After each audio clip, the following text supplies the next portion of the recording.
देखिए हमारा जो चैप्टर चल रहा था पार्ट्स ऑफ स्पीच का, उस पार्ट्स ऑफ स्पीच के तहत हम डिस्कस कर रहे थे प्रोनाउन।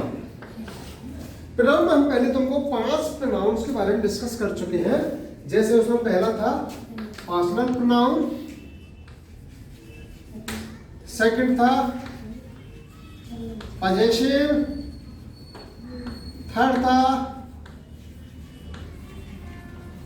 रिफ्लेक्सिव, फोर्थ था एम्फेटिक और 5वां हमने डिस्कस किया था इंटरोगेटिव प्रोनाउन। ये 5 प्रकार के प्रोनाउन हमने डिस्कस किए थे अपने पिछले वीडियो में। आज हम देखिए इस प्रोनाउन के चैप्टर को हम ज्यादा लंबा करना नहीं चाहते। We will in short discuss the rest of the kinds of the pronoun, ठीक है ना। तो देखिए इसके बाद जो हमारा प्रोनाउन आता है वो इन दोनों से मिलकर बना है और उसे हम कहते हैं emphatic interrogative pronoun. Emphatic interrogative pronoun. अब देखिए जैसा कि नाम है इसमें दोनों तरह के प्रोनाउन है, एम्फेटिक प्रोनाउन भी है, इंटरोगेटिव प्रोनाउन भी है। अब इसमें क्या होता है, इन दोनों को हम किस तरह मिलाते हैं। जैसे देखिए 2 वर्ड है, मान लिया हमने कहा एवर, क्या कहा हमने एवर, हमने कहा एल्स। ये वर्ड जब ज्वाइन करते हैं किसके साथ, इंटरोगेटिव प्रोनाउन। किसके साथ ज्वाइन करते हैं, इंटरोगेटिव प्रोनाउन के साथ ज्वाइन करते हैं। तो ये क्या करते हैं, ये एम्फेसिस डालते हैं उस वर्ड पर, उस पर जोर डालते हैं, इसलिए ना एम्फेटिक इंटरोगेटिव प्रोनाउन कहते हैं। जैसे कि हमने आपको एग्जांपल बताया, किसी ने कहा जैसे who else is shed now.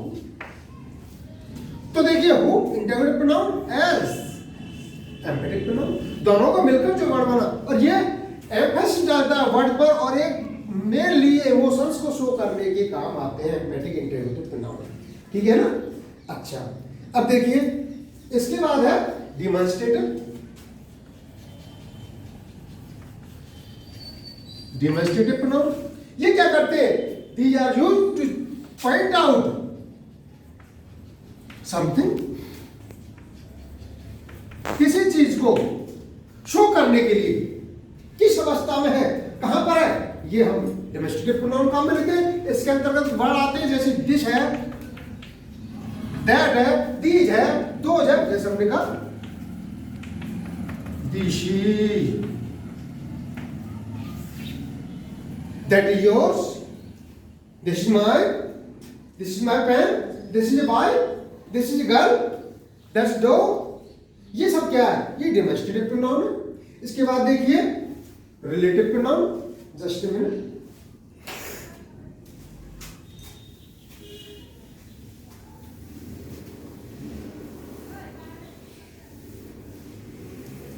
अब हमारा नेक्स्ट आता है relative pronoun.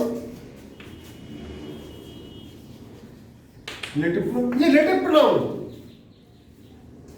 they are used to join the sentences। किस लिए काम में आते हैं, सेंटेंसेस को ज्वाइन करने काम आते हैं। used to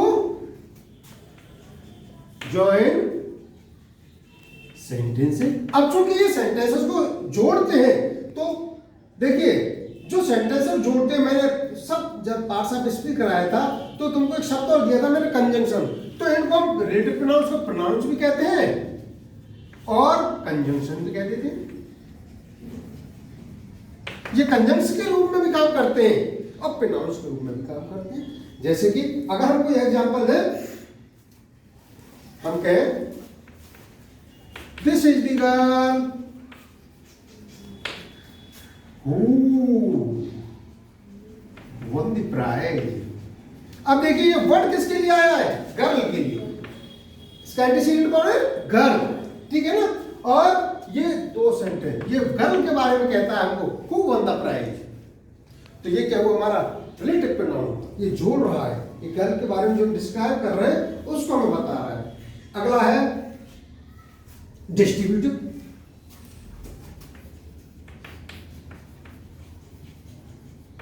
डिस्ट्रीब्यूशन का मतलब क्या होता है जानते हो आप, मतलब क्या होता है बताइए? ये जो भी हमारे थिंग्स है, कोई भी है, वस्तु है, व्यक्ति है, जब हम उन्हें कैसे काम में लेते हैं? एज ए होल काम में लेते हैं। कैसे काम में लेते हैं? As a whole. एक एज ए होल जब काम में लेते हैं तो इन्हें डिस्ट्रीब्यूटिव प्रोनाउन कहते हैं। जैसे कुछ वर्ड होते हैं, ईच, एवरी, आइदर, नाइदर। जैसे तुमने कहा neither Ram nor Shyam as good. तो ये नाइदर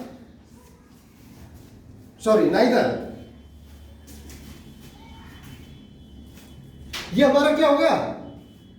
ये हमारा डिस्ट्रीब्यूटिव प्रोनाउन हो गया। आइदर नाइदर का प्रयोग करते हैं, ईच एवरी का प्रयोग करते हैं। इसी तरह रेसिप्रोकल,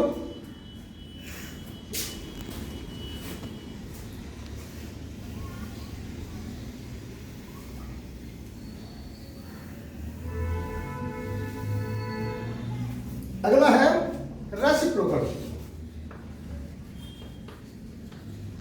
प्रोनाउन। ये क्या शो करते हैं? ये रेसिप्रोकल रिलेशनशिप शो करते हैं।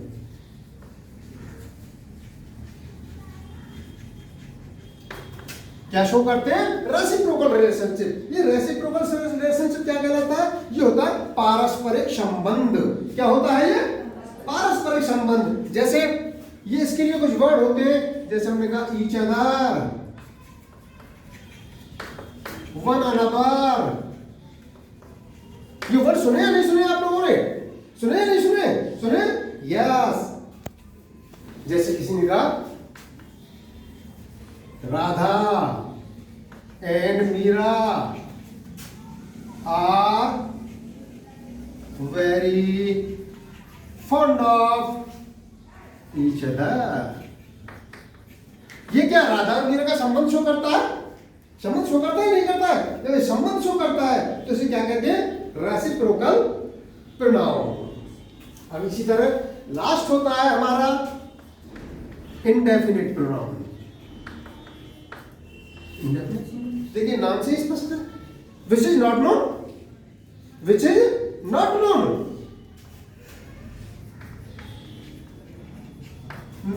Which can't be defined.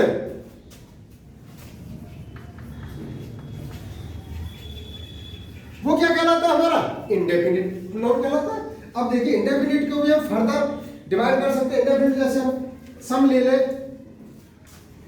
सम है, आल है, नन है, नो वन है, इट बहुत सारे वर्ड हैं जो इंडेफिनिट प्रोनाउन के अंतर्गत आते हैं। इनको भी हम फर्दर डिफाइन कर सकते हैं, फर्दर इनको डिस्क्राइब कर सकते हैं। जैसे एक होता है यूनिवर्सल, यूनिवर्सल इंडेफिनिट प्रोनाउन। एक होता है असर्टिव इंडेफिनिट प्रोनाउन, एक होता है नॉन असर्टिव इंडेफिनिट प्रोनाउन, और एक लास्ट में होता है नेगेटिव इंडेफिनिट प्रोनाउन। लेकिन उनकी कोई आवश्यकता तुम लोगों को नहीं पड़ेगी, तुम्हें केवल इतने प्रकार समझने हैं और ये भी प्रोनाउन के बारे में जानने के लिए। बाकी आपका परीक्षा के हिसाब से जो काम है, परीक्षा के हिसाब से काम तो आपका केवल वहां तक चल जाएगा। आपको you have to only identify the nouns and pronouns in a sentence, so there is no need for more reading, but to know about its kinds and its types we have to discuss in some detail this topic. अब देखिए ये आपका बहुत ही short में ये pronoun का जो topic है वो हमारा कंप्लीट होता है। अब आपको करना क्या है? कल जो हमने इससे पहले वाले वीडियो में आपको होमवर्क दिया था, और होमवर्क दिया था हमने कि आप एक पैराग्राफ में से प्रोनाउन छांट के लाएंगे। क्योंकि आपका प्रोनाउन का टॉपिक हमारा कंप्लीट हो चुका है और इसके जो डिफरेंट काइंड्स हैं वो हम डिस्कस कर चुके हैं। अब आपको एक काम करना है और वो काम ये है होमवर्क के लिए कम से कम 10 लाइन का एक पैराग्राफ आपको इंग्लिश की किसी बुक में से लेना है, ठीक है ना? और उसमें जिस तरह होमवर्क आपने नाउन के लिए किया था और उसमें एक तरफ आपको लिखना है प्रोनाउन और यहां लिखना है काइंड। तो यहां तो प्रोनाउंस के नाम लिखने हैं जो आप पैराग्राफ में देखेंगे, छाटेंगे, आइडेंटिफाई करेंगे या उनके नाम लिखने। इससे क्या है, तुम्हें प्रोनाउन के बारे में जानकारी दोगी, you will understand the pronoun, but you will also understand the types of the pronoun, okay, as you have studied about the noun also.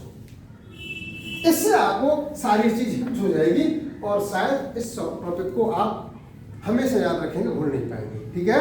It's okay, कल हम पार्ट्स ऑफ स्पीच का नेक्स्ट टॉपिक शुरू करेंगे। Okay, thank you.